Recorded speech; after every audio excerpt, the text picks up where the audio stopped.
Hey guys, Kim here with Kimskonnections with your newest video. If you haven't done so, please like, subscribe, hit that notification bell so you are ready for all of the new videos that I have coming out for you guys. So, it's about to be Thanksgiving. First of all, it's probably one of my favorite holidays. You're encouraged to eat as much as possible, including dessert, and then everything's on sale the next day. But the Thanksgiving that we know now and celebrate wasn't what the original Thanksgivings, plural, yes, were really about. Okay, well, let's begin at the beginning. So we all know about the Pilgrims and their journey to America. Let's start there. First of all, the Pilgrims did not refer to themselves as Pilgrims. They actually referred to themselves as separatists. The word pilgrim came along later to describe them in terms of like a pilgrimage. Think like the travelers in the Canterbury Tales and their pilgrimage to Canterbury Cathedral. So they're the separatists, that's what they thought themselves as. So when the separatists arrived in America, they had no clue what they were doing. They couldn't hunt, they couldn't fish, they couldn't farm, and if they were lucky enough to hunt something, they didn't know how to butcher it. Most of these separatists were city-dwelling Englishmen. They had no idea what they were doing on a frontier. Now, they landed in 1620 and were fortunate enough to meet a Native American named Squanto. Now, Squanto had actually been kidnapped into slavery and sent to Europe, and he had traveled to England and he learned to speak English.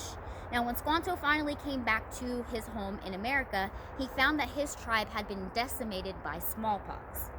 So, Squanto made friends with these separatists, and he actually showed them how to farm. So, in 1621, there actually was a celebration of the first harvest of these separatists shown by the Native Americans, and they had a feast with the Wampanoag tribe for about 3 days. So, that kind of is true. Now, the word Thanksgiving actually kind of refers to something else. Now, a Thanksgiving would happen at the end of some fasting days. Like I said, these people couldn't hunt, fish, really do anything to feed themselves. So in their religious state, or whatever, they would turn to God, and they would turn these into fasting days for God.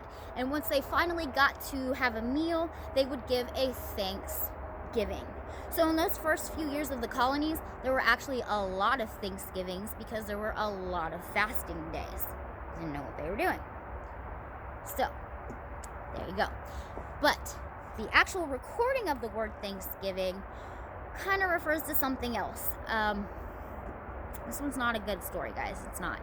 So there was a group of colonists that formed a militia, and these colonists traveled to what is now Mystic, Connecticut, and they slaughtered 700 Pequot Native Americans. Men, women, children, slaughtered them.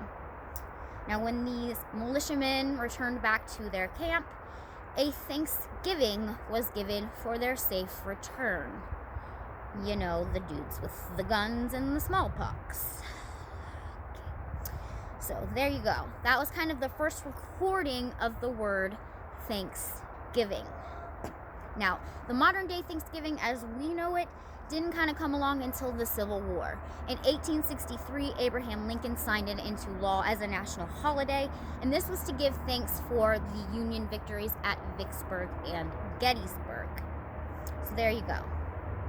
Thanksgiving, not always a good thing back in the day. Yeah.